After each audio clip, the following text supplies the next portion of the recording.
Welcome to Hail Varsity Radio, the voice of Husker Nation. Insight, opinion, expertise, with the biggest and best names talking Nebraska across the state. Join the show on Twitter at Hail Varsity and at Schmitz_radio. Call in at 402-466-ESPN or 1-800-825-5865. Here's Chris Schmitz.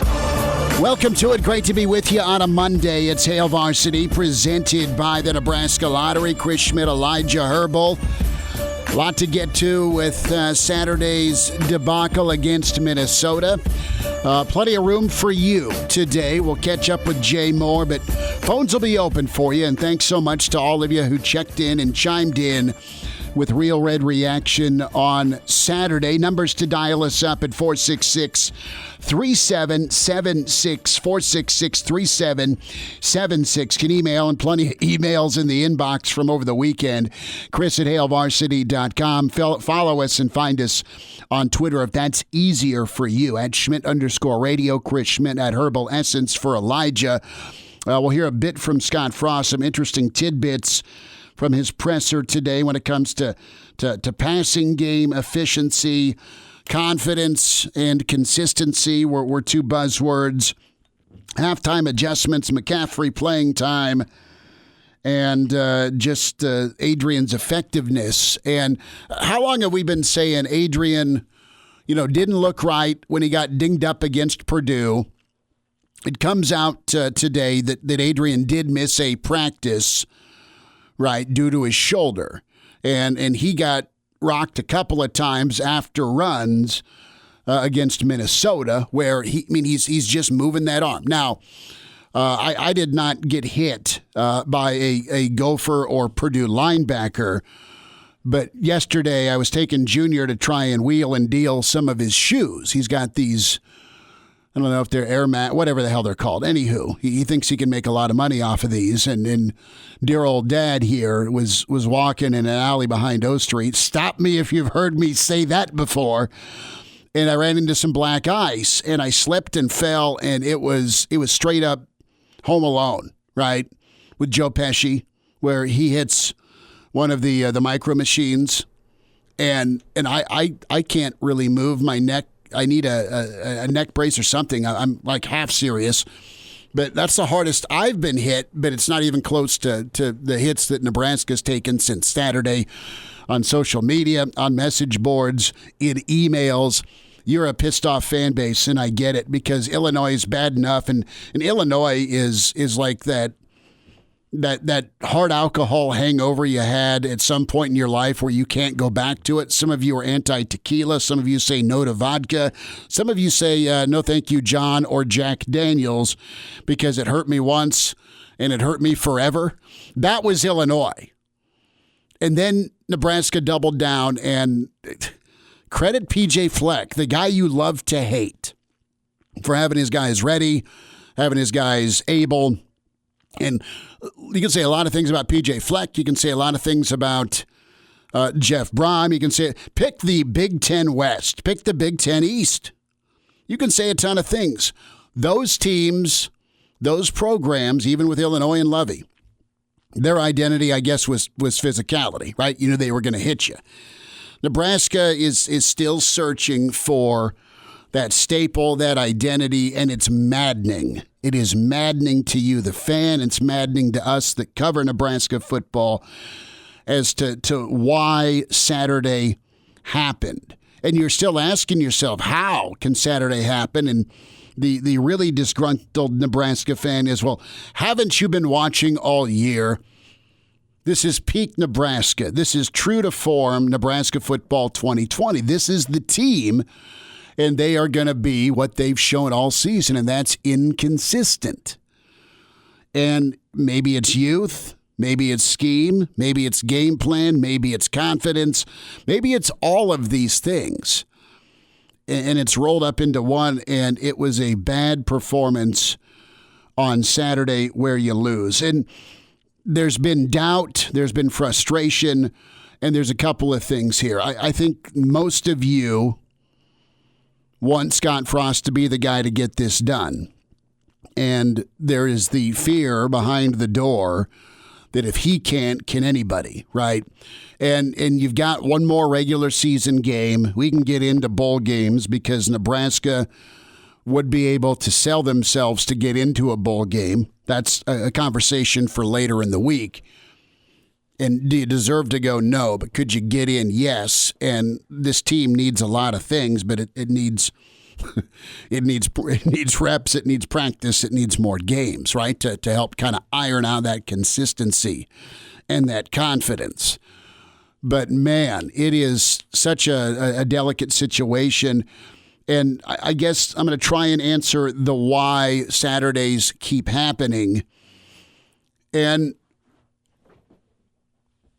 it comes down to that fine line of no blink, flat out, all in belief in what you are as a coach, what you are philosophically, that never flinch confidence. That is what can make you and has made you great. I think it's what made Scott Frost great, right? I mean, you listen to Wistrom and Peter talk, and Grant has said this numerous times, and Jason said it also in the media. They have tried to, when Scott moved back here, they tried to make him quit every single day in practice as he's running scout team. Those two guys, right? In T.O.'s offense. So Scott's carrying the football, God knows how many times a practice, where they're going ones versus scout team. So you know that there's no quit in Scott Frost, and that unwavering confidence is what helped him kind of climb the mountain after a really good junior season, but you're replacing Tommy Frazier. You had the Arizona State mishap, but you persevered. You've got a head coach that's weathered a lot. There's been expectations and pressures. He has lived up to it, but this may be the greatest monster he's ever faced, and that's to fix and resurrect Nebraska football. Can he be the guy that fixes it? You are hoping so. Your patience is waning in year 3, not just because you're 2-5 now, but because of how you lost and what you look like. Well, you only had 3 penalties. You had a key holding call that was BS, but it was still flagged on the touchdown that brought you within 3. But there's ego also with the head coach. Again, that is that fine line. What makes you great? What can cause you to fail? And Elijah, for the life of me, I do not understand the game plan. The game plan, the weather, and Nebraska wanted to throw the football on Minnesota. I know that's this offense, but I know it's also been one of the inconsistencies, right? During Saturdays, Nebraska's passing game. You thought it was fine. You thought you were good to go. The last 2 weeks, Adrian's looked great. Adrian's not right, okay? And he busted his tail, and he ran the ball, and he tried to make those. Wasn't happening. He missed. Is he missing because he's injured? Is he pulling the string? Whatever. You didn't execute, right? You had a good play call on, but are you confident your guy can make the play? I mean, it's a two-way street there. And Nebraska football had an opponent Saturday that they could have lined up, leaned on, and went downhill and ran the football with the quarterback, ran the football with Mills. Mills had 12 carries. I don't know what type of shuffling musical chairs mess the younger running backs are at when it comes to injury or understanding or personnel or whatever. But you didn't go to that. You don't have a staple. And it turned out that, well, this is what I'm going to call. This is how we're going to do it. And we're going to sink or swim with it. Well, at this point, you need wins. You want wins because that reinforces the proof of concept. That reinforces, look, my plan's not crazy. It'll get done. And it's one thing to lose close ball games to Iowa and Northwestern. Acceptable. Okay, you get it as a Nebraska fan. And you feel good about Purdue because you beat them. But then, Minnesota is like on their deathbed. Okay, with 33 players gone. They're running the ball on first down. They threw it only when they had to, and they just hung in, and they ran the football, and you screwed up in the passing game. Throwing into the wind with poor McCaffrey, who that guy's just not your thrower, and you ask him to throw it. when Adrian goes out with a jammed finger. You're back to pass, sack, fumble, ball game. Okay? It's not that you can't throw the football. It's not that you need to turn into Barry Switzer 85 wishbone and not attempt to pass. But for the love of God, run the football. And we heard a lot of run the ball guy this weekend. It's kind of a favorite. It's worked. Go to it. And maybe part of it is you don't know that you're that good in the trenches. Maybe you're scared to. But you know what? Nebraska, they showed the ability to run the football. I want to see more pistol against Rutgers. I want to see more quarterback movement, i.e. bootleg, right? The 22-yard completion to Falk, okay, out of the pistol. We had a little quarterback waggle, a little boot, a little Tecmo 2, right? You're rolling out with Boomer Esiason. Let me see that, because things when these guys drop back in the pocket and stand in the pocket, they can hit the intermediate to the tight end or they can find the flat. But for some reason, they're just not connecting on some of the big plays downfield. Wandale on a wheel route, or they're missing Falk, or pick Martin, okay? They're missing. You missed 4 or 5 opportunities. That's your difference. You have 2 turnovers. That's the difference. But you don't set the tone, either because you can't or you don't want to. And that comes back to coaching. That comes back to putting your kids in the best position to win. And in year 3, you've got to be beyond doing with what you want versus what you know can work. And I'm not a coach, dude. I mean, Coach Frost is really smart, really talented, knows what he's doing. But, man, it looked like there was another way to skin the cat on Saturday against a team that I mean, it was Minnesota's the chick everybody wants to take to prom. They just are. Right? That one gal with a reputation. And they threw. They threw to start the game. They didn't run it.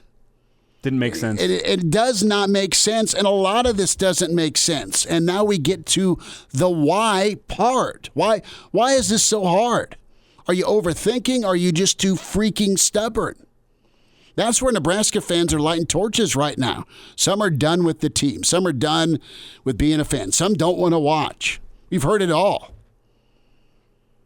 But it comes down to checking your ego at the door as a head coach and doing what's best for your team. If you've got a dinged quarterback with a shoulder. If I'm wrong, then tell me I'm wrong. But I don't think you had a 100% guy throwing the football on Saturday. I don't think you have a lot of faith in the guy backing him up to throw the football. At least I don't, right? Watching right now. You asked him to throw it, and it was a pick. Thank God the defense showed up and held him to 3. Okay? And you are a heaping mess. Heaping mess on offense. In the second half, you've had your moments in the first half. You get a little bit of rhythm, you get a couple of touchdown drives, but you can't sustain it. You can't. And I think part of that is because you don't know what you want to be good at. And you don't drill down to become great at something.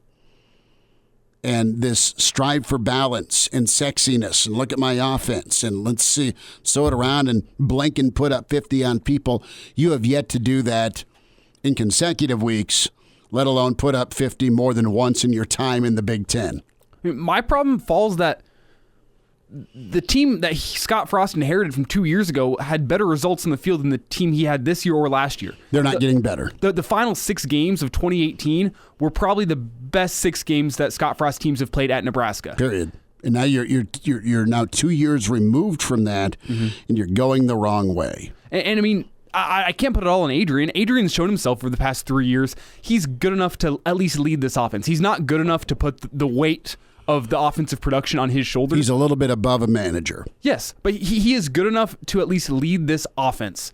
So whenever you have a quarterback like that, why do you continue running the ball sideline to sideline against one of the worst run defenses in the Big Ten? Instead of north-south. Right, Why do you put it on his shoulders to throw his way to victory?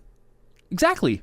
He has shown, could it be injuries this year? Maybe. Could it have been injuries last year? Maybe. But through what we have seen on the field, he has shown that he is not good enough to lead this team alone. That's what good offenses have. They have one guy. When all else fails, they can turn to that one guy, and that one guy can lead them. Nebraska does not have that, and I don't understand why, whenever push comes to shove in that game against Minnesota on Saturday, they decided to put the ball in his hands and say, go make a play, go win this game. Whenever you're playing one of the worst run defenses in the Big Ten, run it behind the guy you said is the next Dave Remington and Cam Jurgens. Run it behind some of the other offensive linemen that you were so high on coming into this year. Are they that bad? Have they been that bad for you this season? I don't think the offensive line has been the problem this season. They haven't been great. But I still think whenever you need 3-4 yards on first down, hand it to Dedrick Mills, a Big Ten type running back, and let him get north-south as opposed to east and west. It shouldn't be that hard for Nebraska football to find some staples and get good at it and just commit to it. Find something to commit to. And you've committed to making the quarterback the focal point of your offense. I get it. But you need wins. We'll hear more from Scott Frost. We'll get to your emails. We'll get to some of your calls. You can dial us up at 466-3776, 466-377-6800, 825-5865.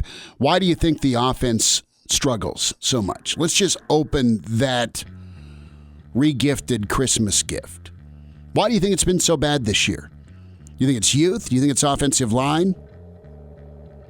Think it's quarterback? Think it's play calling? Think it's game planning? I mean, there's 100 different ways we can go. Why do you think the offense has been so bad? We'll get to your calls. We'll hear from Jay Moore. It's Hail Varsity. We're presented by the Nebraska Lottery. And now, back to Hail Varsity Radio. Back with you, Hail Varsity, presented by the Nebraska Lottery. Jay Moore with us, co-host Big Red Wrap-Up, his podcast, More to It. You find Jay on Twitter at JMore44. Jay, another kick to the groin for Nebraska fans. There's some that are we're distraught after Illinois. This is kind of a double down on that feel. You're favored. You feel all right. And a completely different Saturday for Nebraska. I want to get your take on something that's been talked about between Saturday and now, and that's translation from Monday through Thursday to Saturday. Speak to that for a moment if you can, how things can go horribly wrong on Saturday, but it's supposed to be okay, or you thought it was all right Monday through Thursday getting ready. Yeah, I don't know. I've never, as a player, when I'm, in the middle of the week and I'm going through and I'm doing what I need to get done, I guess I can kind of know how I'm going about my business. I know usually defensively how I'm going about, our practices are. Because usually if you're having a bad practice, you're probably repeating a lot of plays.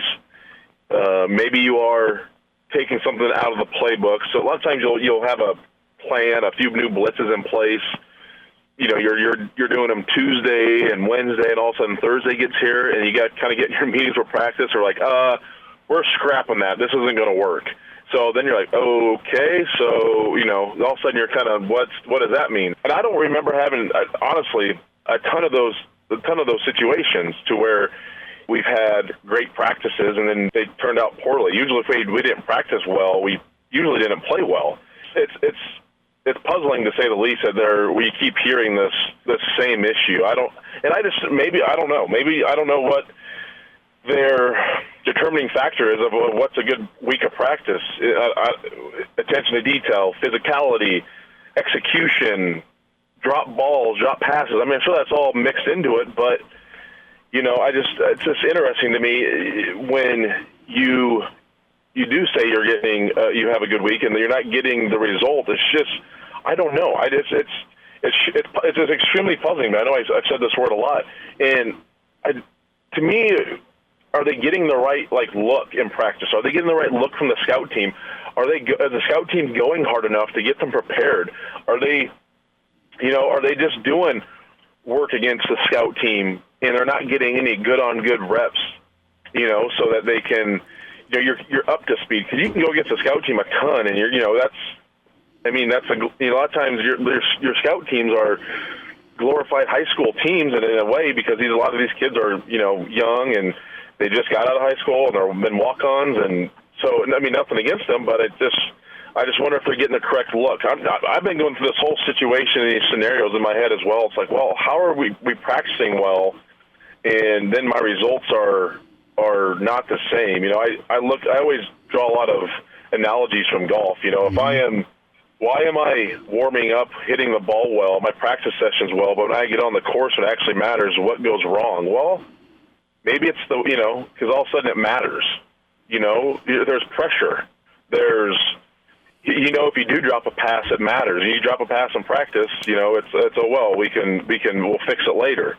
You know, all of a sudden I don't know if this team knows how to play well, and this coaching staff knows how to coach well when it matters. And you could go back and say what they did at Central Florida in year 2. Okay, but how are the expectations there? You know, and maybe that's also dealing with the expectations. I think the staff and this team struggles with as well. And I'm just kind of thinking through this as we discuss. But to me, that's what it comes down to: is playing when it matters, and playing, dealing with expectations. You know, a golfer can hit balls in the range and stripe them one after one, but all of a sudden you got to do it when there's water there and there's out of bounds stakes, there's hazards. When you got to write a score down, you're down 500. You're right. Yeah, you're down $1,000. After a couple presses, like. You got to show up, and I just don't know if this staff and this team has learned how to deal with this yet here, because expectations here are way, way, way, way different than they were at Central Florida now. Jay Moore's with us on Hail Varsity. Yeah. No, absolutely. I mean, it's the big red monster, man. I mean, that's just the greatness of the gig and the school, and also the reality of it. And when we talk about Nebraska and expectations, it goes back to, and Coach Frost spent a lot of time talking about consistency and confidence, and that's so true.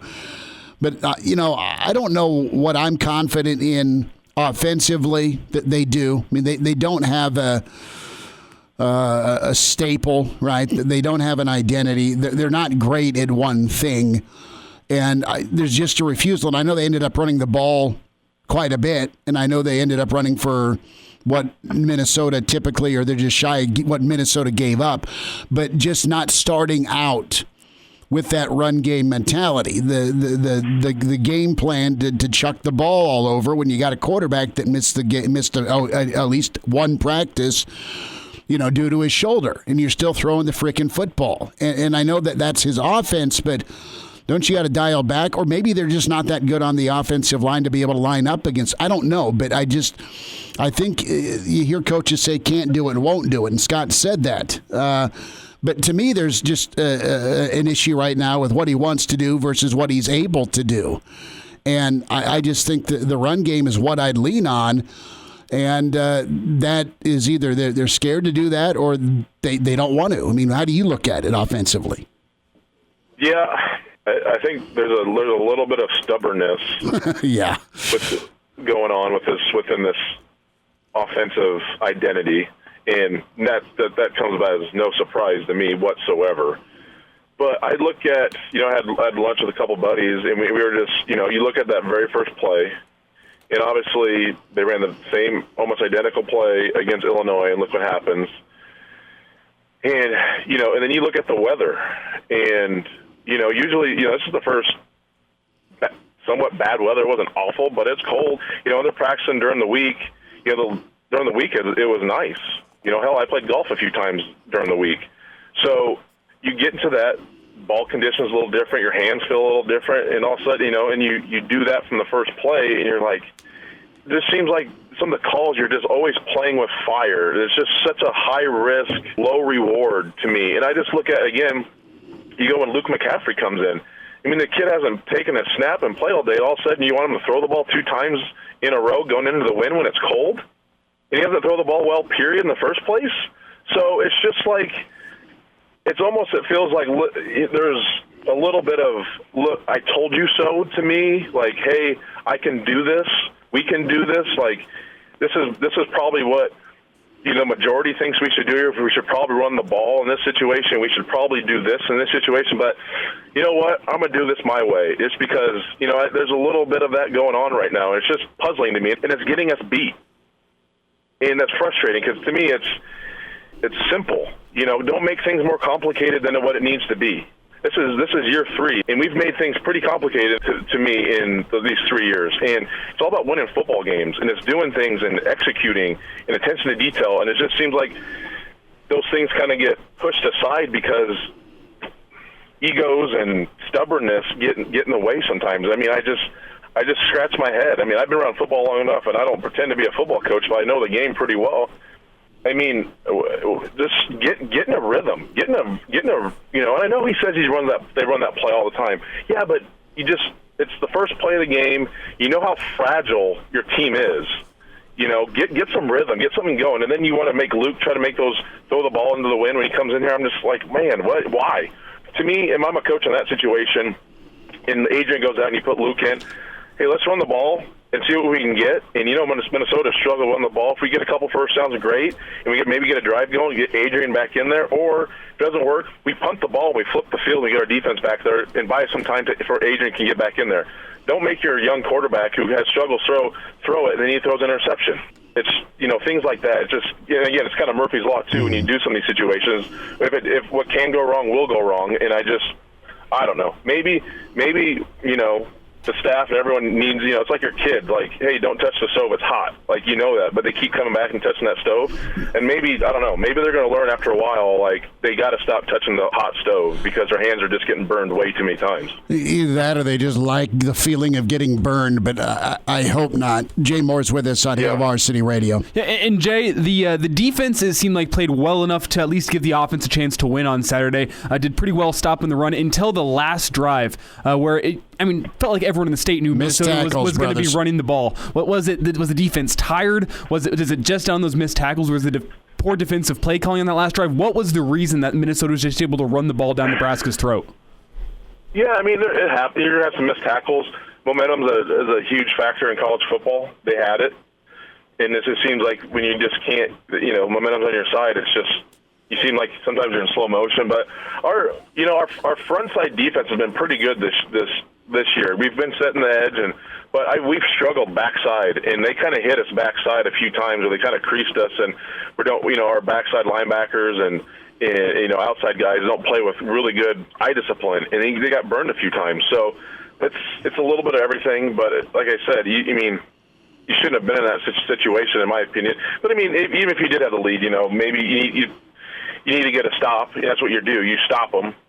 But, poor tackling. But I do think our backside run defense has been a little bit of an issue. And that's where they kind of got us. Guys aren't playing tight enough. You're not squeezing out gaps tight enough. They're getting inside instead of forcing that ball outside, making it bounce. So those things need to get cleaned up. But they've kind of been an issue. It's been kind of one of the leaky spots of the defense this year where they've been pretty damn good. And, again, they played well enough, again, to win that football game. But it's still frustrating talking about it, and it's still, again, they can't get it done against a team without, 30 players, and they hadn't played in 2 weeks. Jay Moore's with us, Hail Varsity Radio, and get Jay's podcast, More to It. See him on Big Red Wrap-Up on Tuesday night on NETV, and follow him on Twitter at JMoore44. Jay, about 30 seconds, real quick. What do you think you're going to focus on when it comes to your video review, your Chalk Talk? Yeah, so we're going to look at the long run by Wan'Dale Robinson. There's a lot of good stuff. Some good blocking, backside blocking. I believe he cut that backside. Nice couple cut blocks. We'll focus on that long run, and then we're going to look at Minnesota's long run by I can't remember his name. Number 1. Wiley. Yeah, he kind of bust that one early in the second half. So we'll look at there, and I think Nebraska was bad on the front side of that one. I think we were outnumbered, so we'll break down a good long run play by Nebraska and a bad long run play against the defense. So those are the two I'll be breaking down for everyone tomorrow night on NET's Bigger Wrap-Up, and another loss we got to discuss. Well, instead of water, make sure you got a little Ed McMahon in that coffee cup, all right? Yeah, we might have to. I might have to put the old flask in the coat pocket tomorrow night. Bird, be good. Thanks for the time. Yeah, you got it. Chime in 402 888-466-ESPN or email the show, Chris@HailVarsity.com. Just try me. Try me. Back to Hail Varsity Radio. Good stuff from Jay Moore. Thoughts on Saturday, thoughts on Nebraska. Open phones till 5. Charlie McBride coming up at 505-466-3776 825-5865. Chris Schmidt, Elijah Herbel. Find us on Twitter at Hail Varsity is where you can check out the show. Also, ESPN Lincoln at Herbal Essence for Elijah Herbel. And at Schmidt_radio. Some emails to get to, some phone calls to get to as well. First, Scott Frost on the topic of passing game and efficiency. Nebraska not shy about throwing it around early and often. It did not translate into a quick start. A brutal first quarter for Nebraska. And I get the youth and the experience and the confidence and that whole ball of wax that needs to translate, but Nebraska, you're just tired. You're just tired as a Nebraska fan with what you're seeing. And I don't know if a win to go out will make you feel better or a bowl game will make you feel better, but it was set up, wasn't it, Elijah? It was set up to beat a undermanned Minnesota, just find a way, keep some of this momentum you have. And what happens? You come out, and just from the get-go, it was Illinois part deux with the swing pass, the fumble, and there are a lot of things people want banned in Nebraska. But the bubble screen was a high candidate that you haven't seen a lot of this year until it came back because of edge blocking. But the swing pass is now the leading don't ever call that play again chant, right? Just because it worked well against Purdue, it worked well against Iowa, and then, oh my God, it was a loss of 9, and your opening drive offensively is in the toilet because you lose 9 on a swing pass with a dinged-up quarterback and a defense that is the worst in football stopping the run. But to the topic of offensive efficiency, Scott Frost on Saturday. It was a little thing here and there again, and that keeps plaguing our offense. I said it after the game, really felt like we were kind of turning a corner because practices have been really sharp for the last 3 weeks, and last week was really sharp. It's just a little thing here and there. We, started the game off so bad by not hitting a simple play. That killed the drive. Had a tipped interception that killed another drive.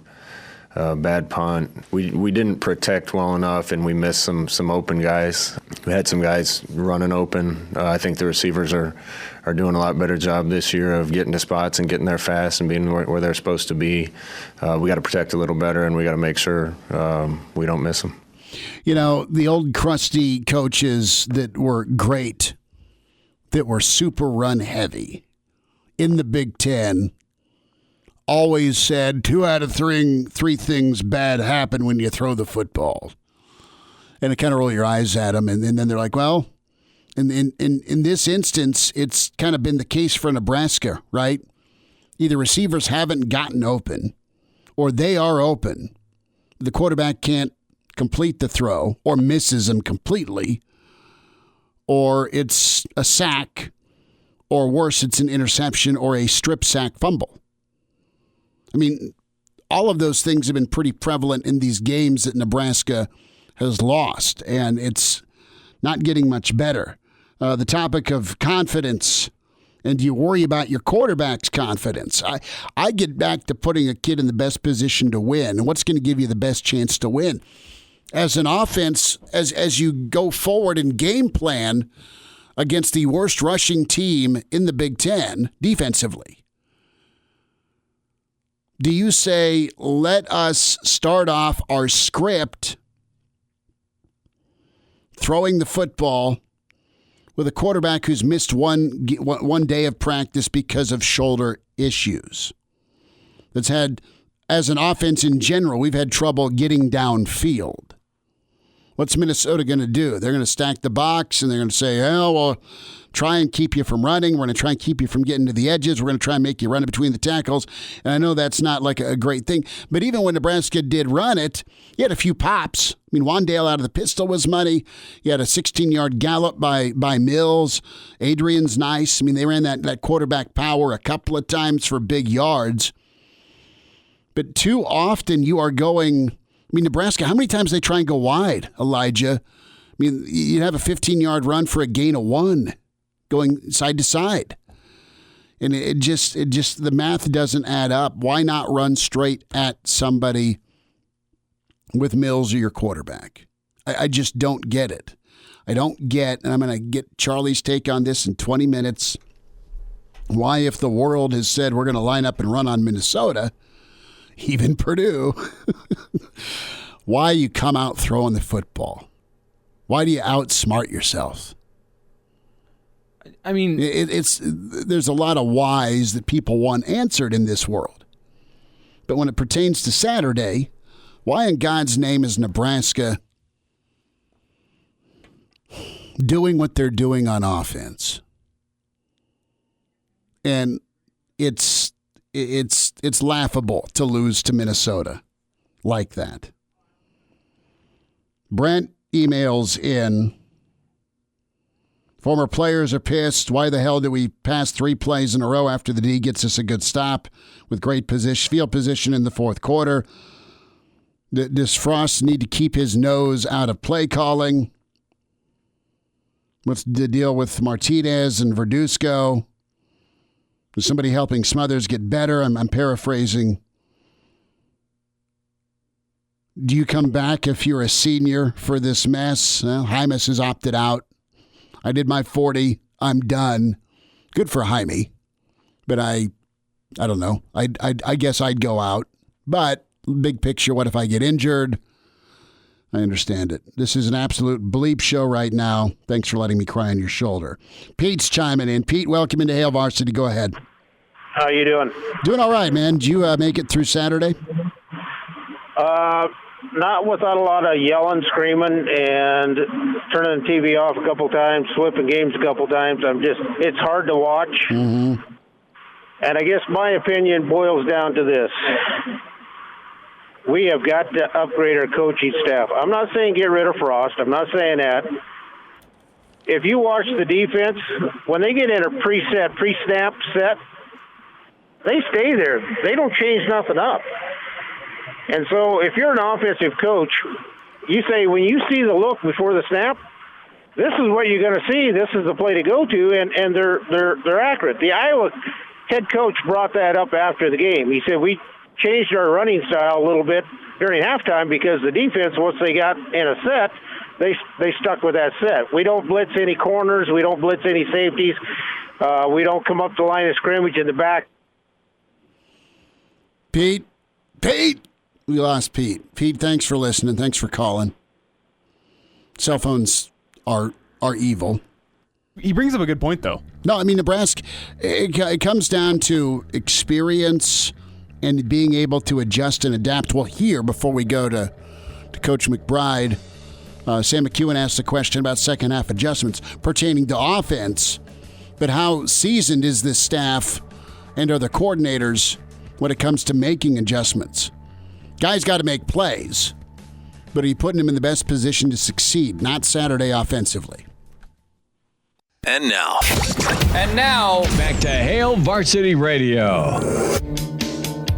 One final time this hour, we'll hear from Charlie McBride, his take on Saturday, and we'll get into his take on the offensive side of the ball with the game plan. Reminder about buckling up. 70% of people in fatal crashes in Nebraska are not wearing their safety belt. If used properly, a seatbelt can reduce the risk of injury up to 60%. Your best defense at any crash. Buckling up, brought to you by the Nebraska Department of Highway Safety Office. You know what? It's a microcosm of the season. Nebraska puts a second consecutive drive together. They go up 14-10. About 3.5 minutes before half, then what happens? Minnesota rips off a 75-yard run. Nebraska gets a stop, a chance to force 3 and go into halftime 14-13, assuming Minnesota's blindfolded field goal kicker hits one. And you get the targeting call on Cam Taylor-Britt. There needs to be a revisitation of targeting when it comes to intent, crown versus helmet contact, and away we go, right? Nebraska's down 17-14.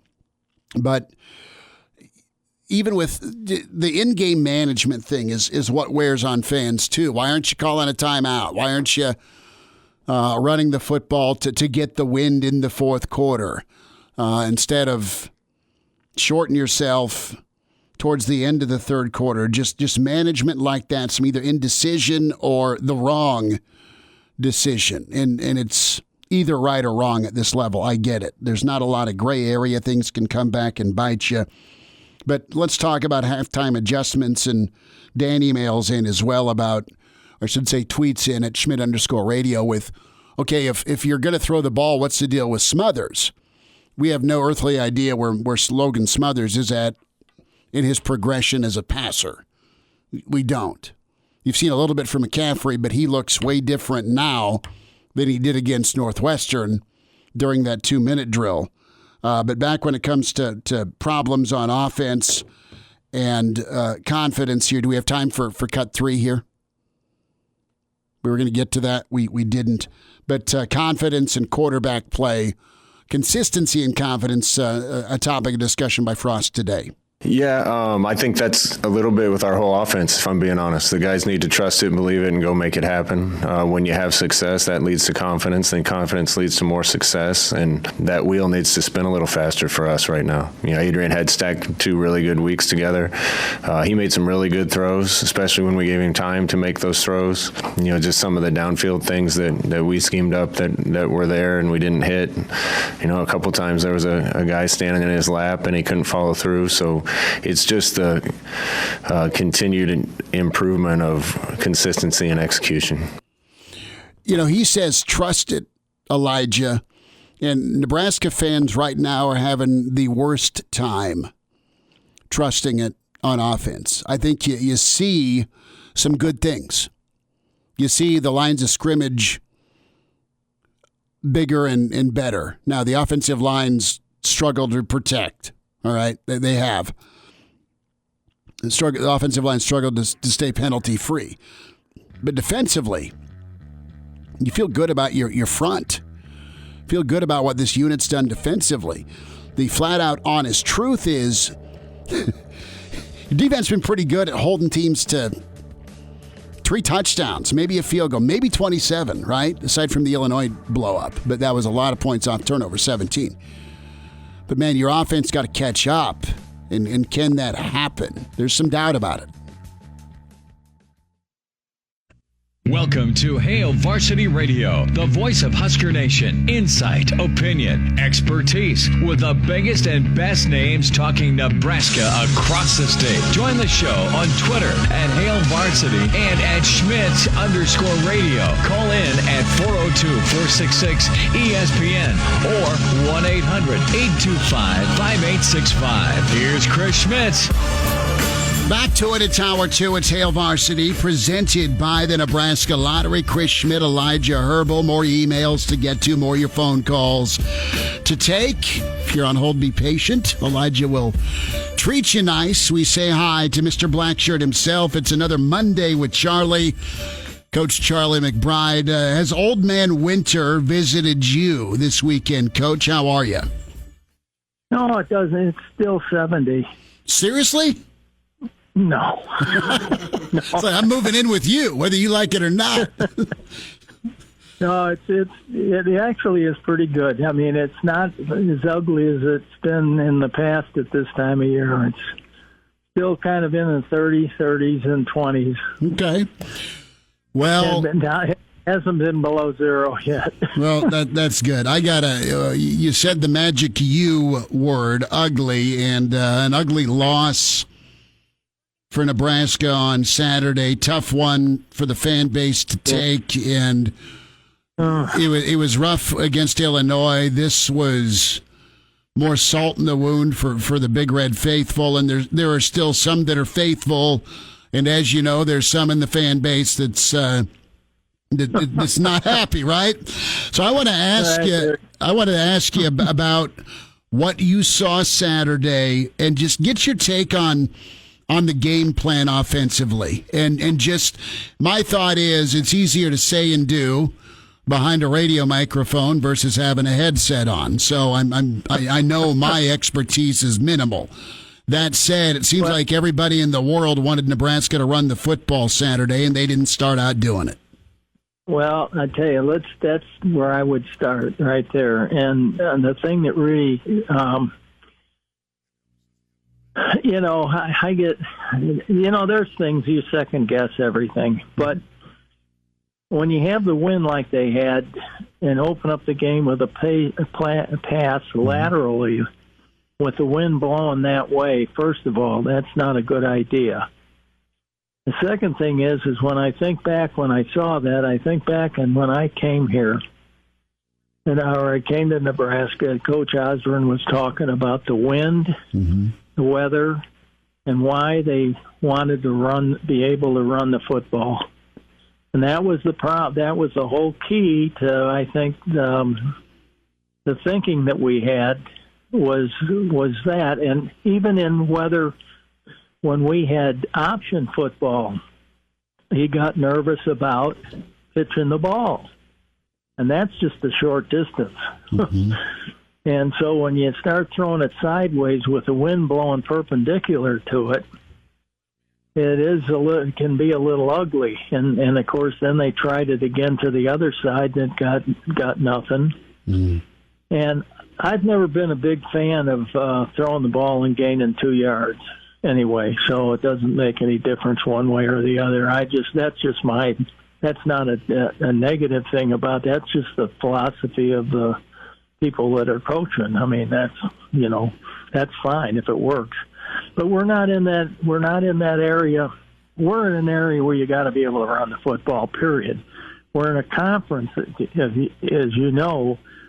That's why you have a lot of big, strong people that they recruit in the past, is to be able to run the ball when it's snowing out and doing all these things to win games. You aren't going to do it passing. And if it gets muddy, of course, in the old days, you used to get muddy, but there are still some conferences, there are some schools that have, I think, have real grass. And that could really turn into something ugly. But the game plan to me was as simple as I could say. I never figured it out. When you start changing running backs a lot and you change personnel a lot and put young people in there, you're going to make mistakes. And at this time of year, if you don't put the best people you got on the field all the time, then you're asking for it because they're going to make mistakes. And I just think the whole thing is that I worry a lot about when you're recruiting, promising kids that they'll play as a freshman. And I can see running down on kicks, and as you know, running down our coverages haven't been real good. And that's been one of the problems, I think. But yet, when you see somebody down there that you have to look at the number, you have to go back, and then you see, I don't even recognize the name at this time, that maybe they just put him in to get, they were be honest with the kid, tell him he's going to play, and that's it. Charlie, then when you get a penalty on a big play, and he's a real red-shirted freshman or something like that, I understand that sometimes. If he's the best player, he's the best player. So there's nothing you can do about that. I think you just go with that one. I would never question that.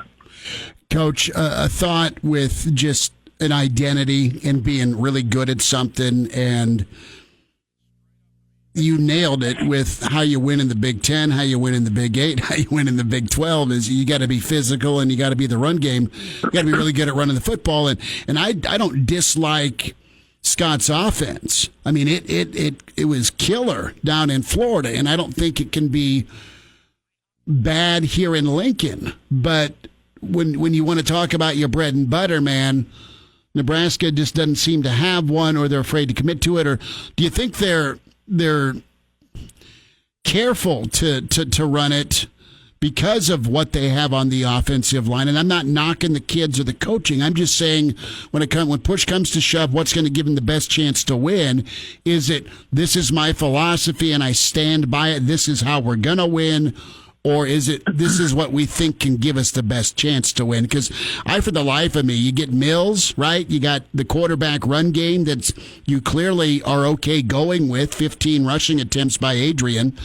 That 1-2 punch could have done some damage on Saturday, more than it did, I would think. Well, I think the other thing is and I've heard from I hear from the other ex-players, and of course they're really disappointed. I think and the first thing when you brought up was they said the same thing you're saying. They didn't know what the game what are they trying to do, offensively. There's no power game, and in this conference you better get some people, slamming it in there and double teaming, and they right now they don't have the backs that, their backs are not physical backs, none of them. Even the kid that's the fullback is really a hard runner. If you put him as a freshman here, I think he'd be Superman by the time he's a junior or senior. I really do. The kid's got some tools. He's got some balance. But guess what? You can't run on the field for one play or two plays and run off the field, and then the next series you're not even in the game, and you can't do that. You can't. I don't care. The man in the moon can't do that. A back is like a thoroughbred. He's got to run, and he's got to get a feel of the blocking schemes. He's got to get a feel of a lot of this stuff. And defensively, there's some things that you saw, the cutback, same old. I could put one stun in, and it's that's me talking. I can show you film of times when people tried to cut back on us, and the guy gets knocked out about 3 yards back in the backfield when he's getting the ball. And there's no pressure on that handoff, and it can be a run stun or a pass stun, both. And they don't like to do things with their front people, and maybe it's because they're trying to teach them to play base defense, and that may be the thing. But that stuff, after you start playing in games, that base defense is really important to start teaching it, and then branch out from there. Sure. And so I don't know. I'm not there. I don't see practice. We used to have 4 stations. The kids got tons of reps. And I've mentioned on the phone, I think 165 plays a day. Now you tell me.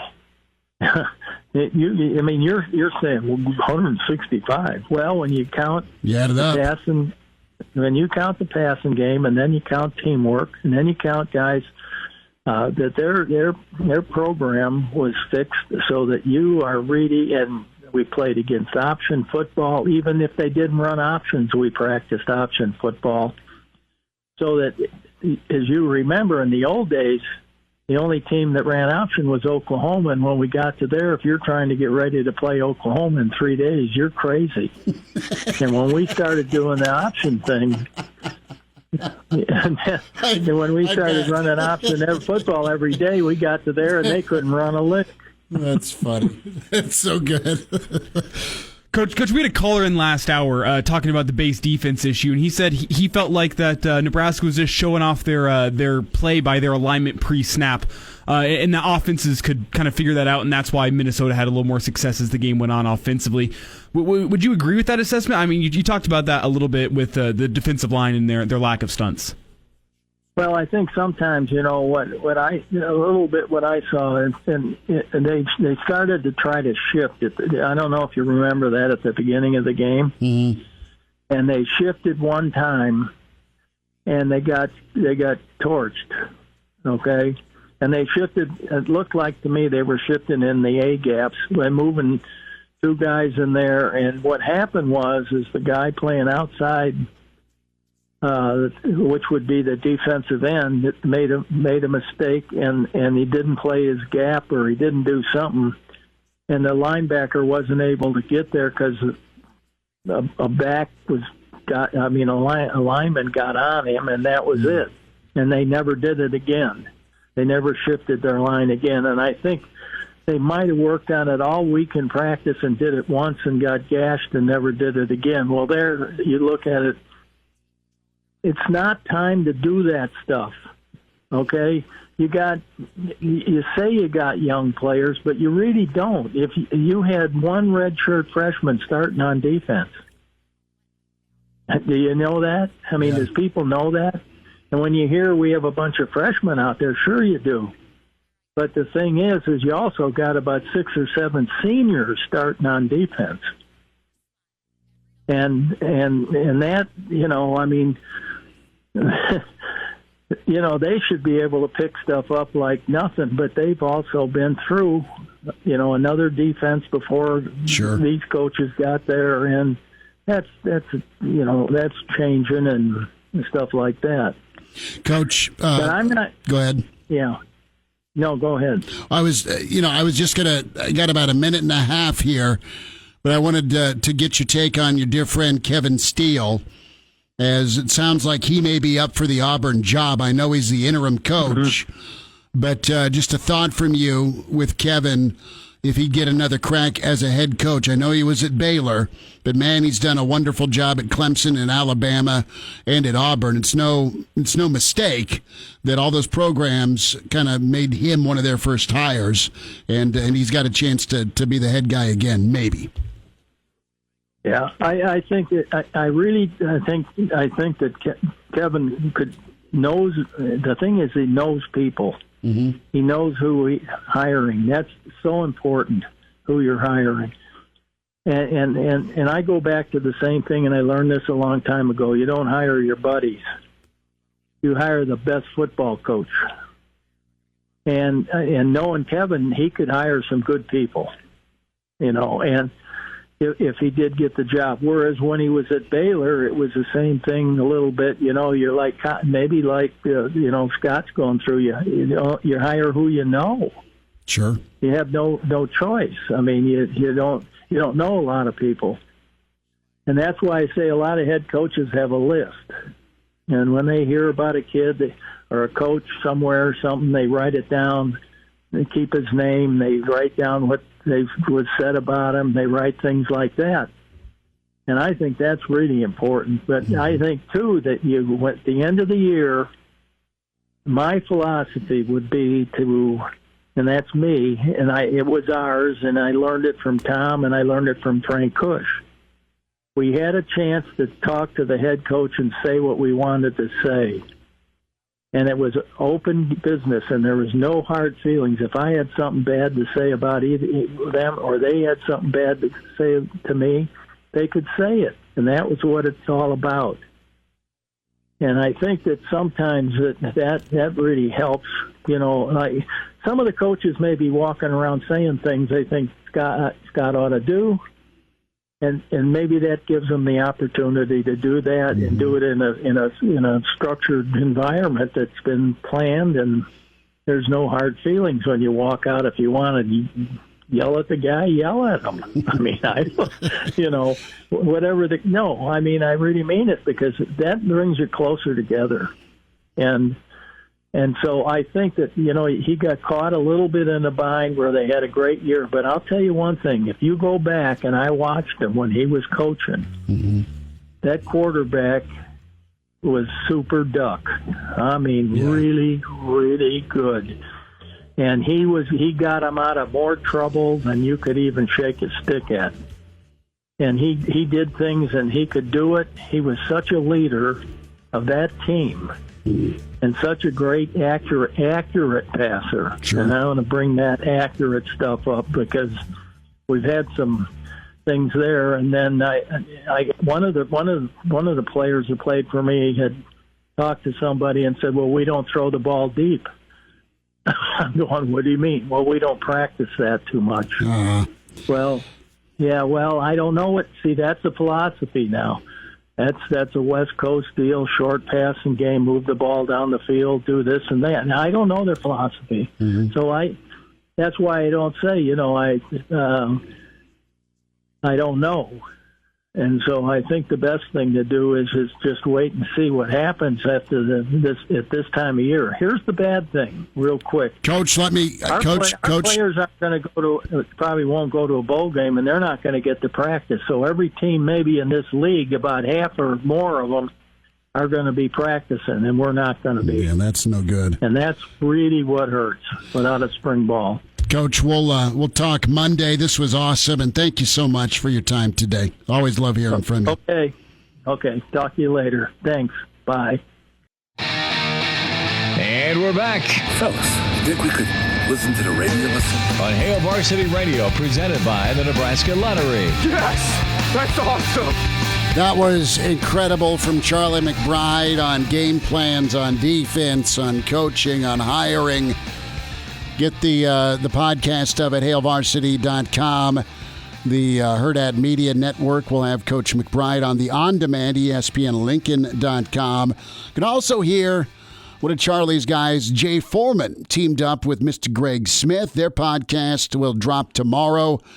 Greg and Jay will have a thing or two on Minnesota as Nebraska gets ready for Rutgers. A little thing called Signing Day Wednesday. Greg Smith will be back with us Wednesday for a hit as he's got a cigar and a scotch going. Greg, are you a scotch guy or you're bourbon, aren't you? Yeah, I am bourbon. You're bourbon like, don't call me a Scotch man. No, it's fine. I would have let it slide, but you saved it there at the end. Well, let's talk about this class and on-field results versus the future, Greg, because that's what's arm wrestling's going on right now with Nebraska fan. Well, look, man, another top 20, top 25 recruiting class, 3 for Frost. And the conversation has shifted from, well, great job recruiting, a hell of a job recruiting in a pandemic, but, oh, yeah, by the way, can these guys see the field? Will they stick and stay? I mean, the narrative shifted here the last month based on Illinois and Minnesota losses. Yeah, you absolutely nailed that, because I think that one, and there's another element to that too, is will the guys that you're bringing in be used properly or to the best of their abilities, because of the questions over what's happened with some of the young guys that are on the team currently, and whether or not they can see the field and whether or not they're getting targets if they are seeing the field, right? And so there's a lot there when it comes to how it relates with kind of how the class got built, which, like you said, is a good job under the circumstances.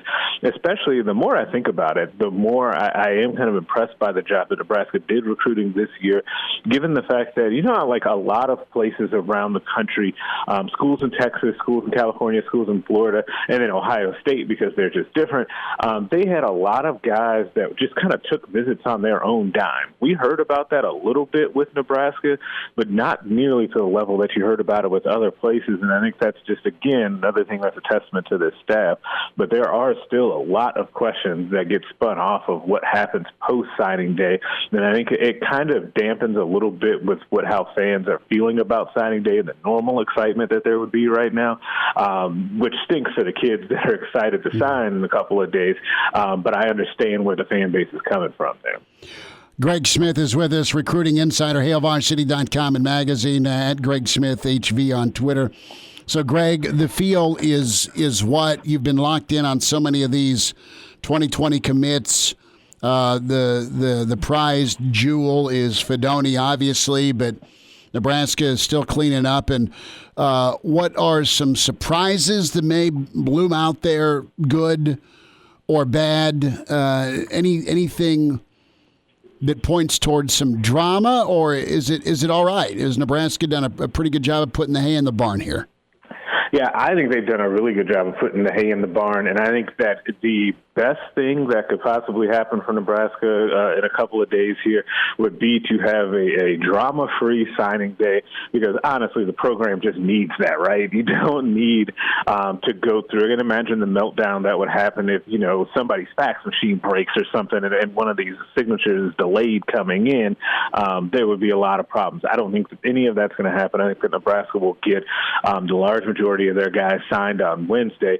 And then when you start to think about surprises, I still think that there's a couple of guys out there. Tia Savea is the big one that I feel good about picking Nebraska on Wednesday. Remember the defensive lineman out of Las Vegas that we've talked about a bunch. He initially wanted to commit during one of the All-Star games, but it's 2020, so it got canceled. And then he bumped that up to go ahead and announce and sign on Wednesday. So I'd like the Huskers there. It's between the Huskers, UCLA, and USC. And then all eyes are also going to be looking locally here, as we don't know exactly what's going on with Avante Dickerson, who's committed to Minnesota.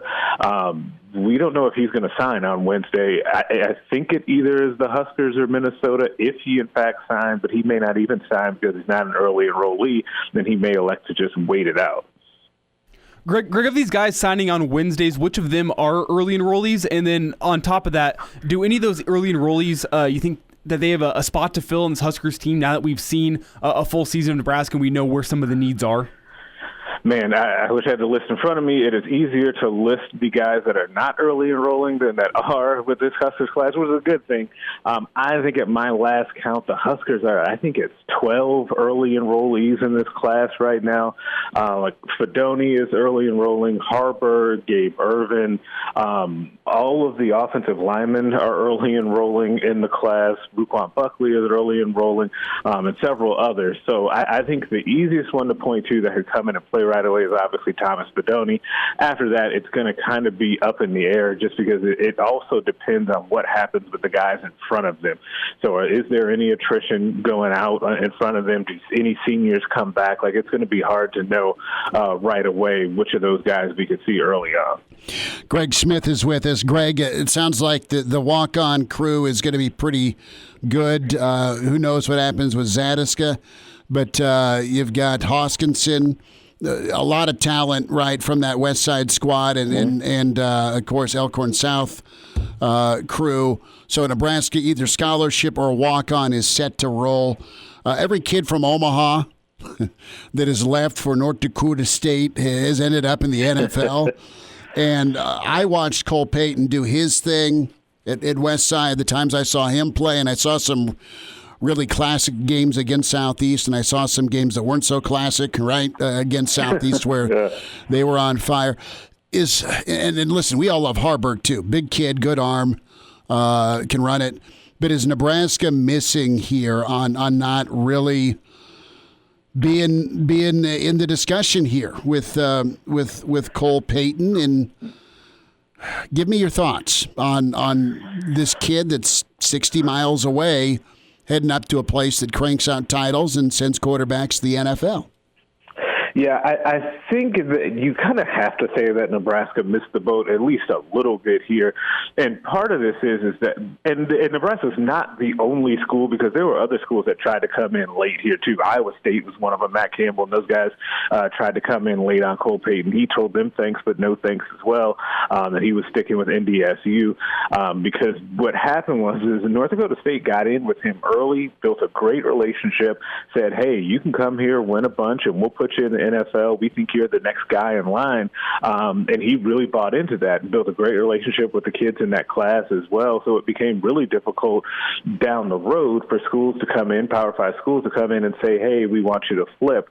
But if there's anything that you can knock any of these staffs, and Nebraska in particular, are not seeing with Cole Payton, was just not seeing it earlier, right? And I think that's the thing that you hesitate to say that, it's going to come back to haunt Nebraska, because we've got plenty of those stories here locally from the last handful of years. Hyde, Noah Fant, Harrison Phillips, on, right? And hopefully, even Dugan. I mean, Dugan's a kid that was in Council Bluffs. Has been very good down at TCU. And so that's another interesting, because he was the same class as Adrian, right? That was that same year. So he got kind of lost in the shuffle during that transition. And so there's just a number of those guys, and it seemed like the Huskers come out on the wrong side of those. But we'll see how it goes. But I think the comparisons with Harburg and Peyton are here to stay for a while. Greg, I'm still so used to the signing day being in February that this December signing day is a little strange to me. Are there still guys that are in play for that February signing day the Huskers are still working hard on? So, yes and no. So there's the kid out of Hawaii, Wyndon Huuli, the linebacker that I think the Huskers have a really good shot with. It's unclear at this point if he's going to sign in December and then kind of keep it a secret, or if he's going to actually wait until February. So he might be one, but there will not be very many. I think the class will basically be done this week, and I think that what we'll be talking about after this is what's happening with guys either coming back or leaving, and then what's happening with the transfer portal. Because I don't know if you guys have noticed this today, but I feel like I've seen at least a dozen kids enter the transfer portal today, and I think that's going to be just around the country, and I think that's going to be a huge thing for schools looking to see and combing that thing to see if they can add talent to their team. Well, and Frost touched on that today, and you can get an instant outside linebacker. I know Coach Held was after a big daddy down at Texas, right, that entered his name into the transfer portal on the defensive line. Daniel Carson, yeah. Yeah, Mr. Carson, as he's known, right? So, yeah, I'm all for it, but there is a little bit of concern when you do go get a transfer, right? He's leaving once? Is he going to leave again? I mean, that's just the name of the game, where you're just a wreck as a coach, because you got to play kids, and if you don't play them, they'll leave, because that's just what it is today. It's no good. And I mean, kids should be free to look elsewhere, but there needs to be a little bit of backbone and perseverance, and each instance is different, granted. So it's just a juggling act, you have to do it so fast too. Like you have to make those decisions really fast, because if a kid's good, he's going to get snapped up by somebody really quickly. So you've got to enter into that very quickly without maybe doing your diligence as a coaching staff too. It's tough all around. Greg, I got a minute. I need your take on Saturday and just the personnel packages, the development side, back to that, and how you lose to a depleted Minnesota team here from an identity standpoint on offense. Defense is growing. Offense is not. Yeah, yes, the defense is growing. The offense is regressing, and I think that Nebraska was set up to fail by a bad game plan to start that game. Even if you say the guys were open at some points during that game, you can't have – if I told you going in that Nebraska was going to throw the ball 29 times, you would have thought they maybe were on the verge of getting blown out. You can't have a team in Minnesota that's that bad against the run. Your plan was not in the wind and cold to come out and run the ball at them. That's a really bad look. Is your Trubisky jersey back out? No, I am not fooled. Don't you try to sucker me back into that. No. Come on now. No. Greg's going to reach through the phone and give me the choice between his palm or the back of his hand and say, don't you dare accuse me of owning the Trubisky jersey. No, maybe a second LeBron jersey. How about that? You do that. You talk to Santa, and I'm sure Santa will take care of you. It's Greg Smith, recruiting insider with HailVarsity.com and magazine. His podcast with Jay Foreman. Listen to it.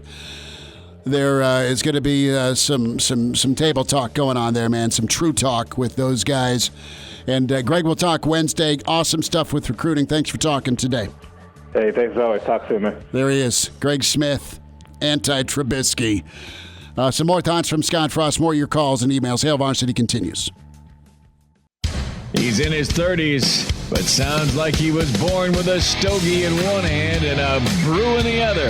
Now, say my name. It's Schmitty on Hail Varsity Radio. I got the body of a taut preteen Swedish boy. So let's get you a weather forecast. Do we have Mr. Hat? Is Mr. Hat ready? Later. You'll give me Mr. Hat later. From The Simpsons, or? No, Mr. Hat's from South Park. The weather guy, remember? I'm not a big South Park guy.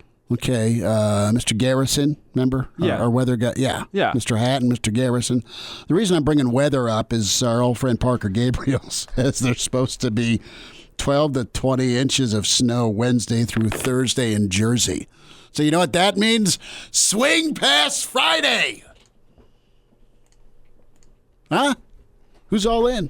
Do a fist pump, get a tank top, see if Snooki's around. Swing past Friday in the snow in Piscataway. Don't think I can get behind that one, to be honest with you. Come on now. We're going to be at Gate 25, brother. Going to be awesome. 1 to 3, special Hail Varsity time Friday, leading you right into kickoff at 3, and then Real Red Reaction from Gate 25, following Nebraska and Rutgers. We will change times if Nebraska and Rutgers change times. Kent emails in, and Kent's a guy that is a faithful listener, good dude. Emails in Chris@HailVarsity.com. And Kent's always that guy to question things if they're not going well. And that's fine. We all have that buddy. But the last game was so freaking stupid, I've just given up on ranting to you. I think there's a lot of that. I mean, there's a lot of ticked off people Saturday.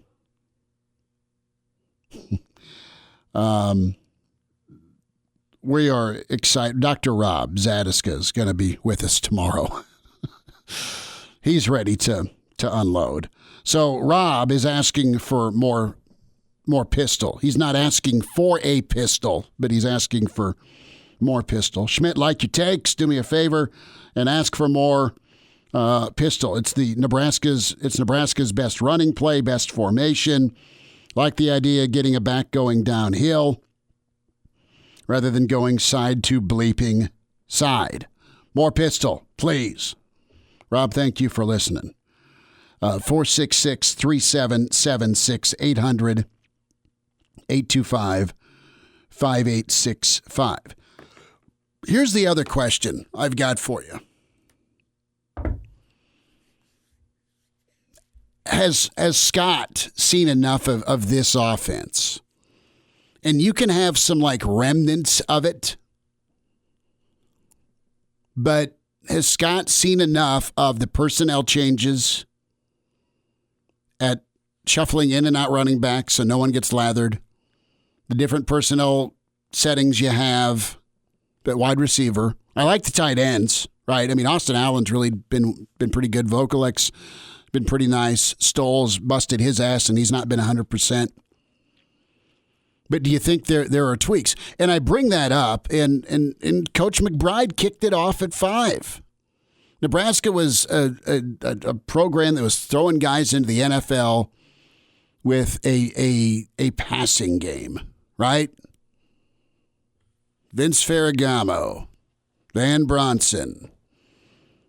Who else? Dave Hom, man. Dave Hom, God rest his soul. They threw the football, and Nebraska killed about everybody except Oklahoma because they ran the football. They ran the option. They ran the wishbone. And what did Nebraska do? They flipped over to the running game, the option, the power I, your power game. And that was what happened in the early 80s. Nebraska shifted to a 4-3 from a 5-2. In the early 90s, they got speed, got after the quarterback, held up against the run. Even greats made changes to what they were doing. And as brilliant as Chip Kelly is, as brilliant as Urban Meyer is, you've got different spread offenses. But this Oregon offense, the dream is to blend it with Husker power. And that's running the football. And you need to be able to throw the football in today's college football. And the short passing game, I looked back at Nebraska's 2 touchdown drives, and you got Wandale in space, all right, gain of 9. You get a gain of 7. You can still throw the ball. You can still throw the ball on first down. You can throw around that 10-yard number, right? A short pass and let Wandale get in space, make a move, and you know what special athlete is. There's been an emphasis to get him the football, and he's big time. And he can take it out of the pistol. I have a nice cutback and rip one off for 50 yards. But I'm just wondering here if Scott's like, just, dude, I'm banging my head against the wall. This is what I know did work and can work, and it worked with Milton. It worked with Mariota, two really special quarterbacks.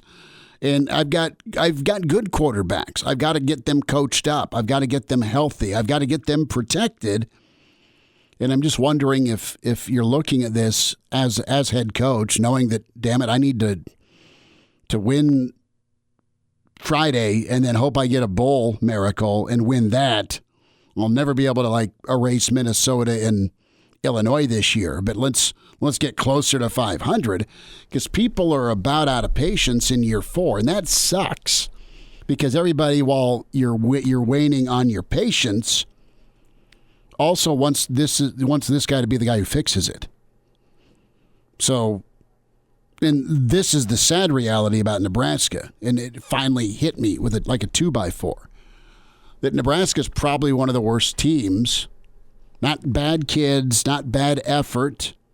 And I don't think the coaches are bad. I think they're just getting rocked in this league by better coaching staffs. But Nebraska's a bad football team right now in the Big Ten. And I know, well, where you been, Schmidt? Well, you're always you're waiting for them because there's always been constant transition with Nebraska the last 20 years. So you're waiting for the merry-go-round to stop, someone to get settled, and then fix and win. And then that's never happened because there's always been this, let's hit the red nuke button and eject with Nebraska football since Solich. So I'm wondering if there are some tweaks that the coach realizes he needs to make to succeed in this league. And I'm also wondering if that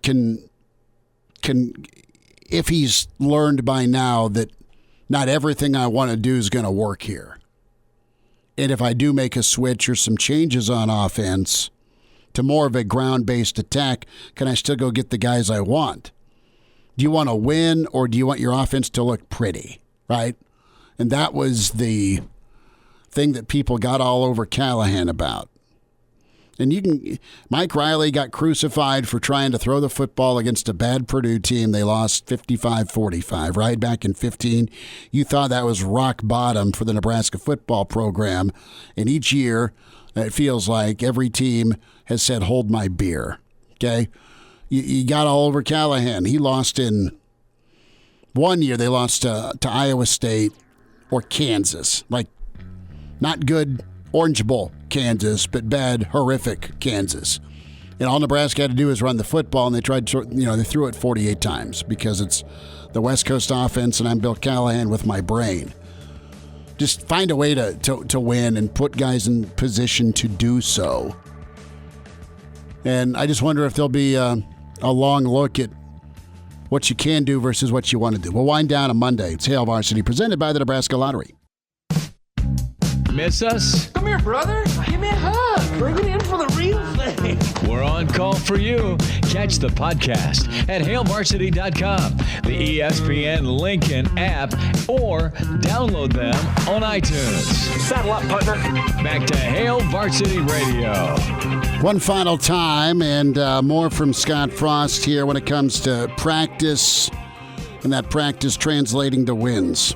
The improvement of practice this year led to better play. That we played better, executed better at Iowa, played better, executed better at Purdue. Maybe, Jake, the way we started the game, when we're not a team confident enough yet, when we start the game, the way we started it, sometimes guys can maybe just look around and wait for somebody else to fix it or think, here we go again, mistakes. That being said, after our first quarter, we ended first quarter second, we turned it on and scored on 2 straight drives and executed well. It's just one little thing here and one little thing there, and it's got to be more consistent. A lot of it Saturday was some of the young players. I called a lot of those guys last night. For young guys in the Big Ten, I think some of those guys are doing an exceptional job, but it's just not consistent enough yet, and that's what killed us Saturday.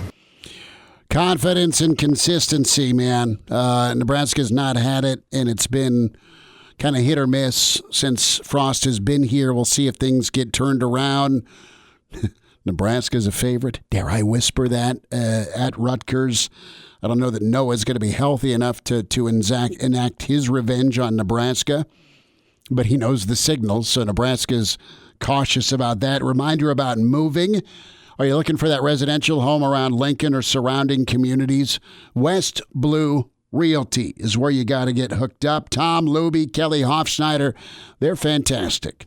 And they can help you. You mentioned Hail Varsity, and they can take care of you with providing up to $1,000 off the closing of your next home purchase. Tom Luby, again, give Tom a shout, 402-540-3768. Kelly Hofschneider.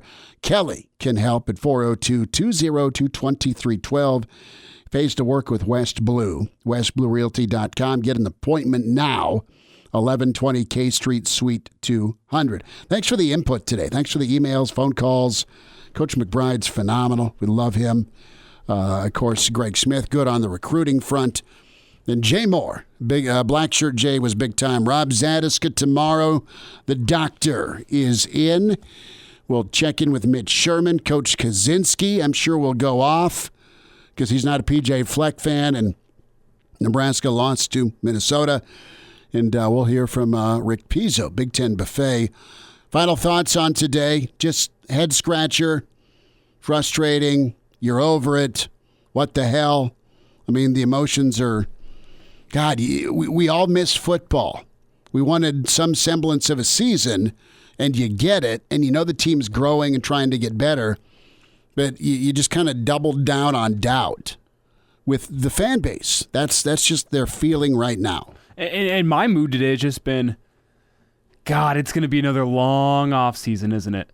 Yeah. Another long off season. Because last year was a long off season. You're just sick of hearing the same You're thing. just, let's be straight, man. And I know they've moved on from Saturday's post game, but you're just hearing so many excuses, or they may not even be excuses. They may be actual facts and reasons, but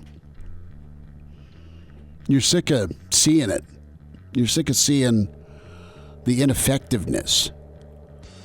And you just don't get. And there's been moments. You just got to grow up as a coach to be better with your plan.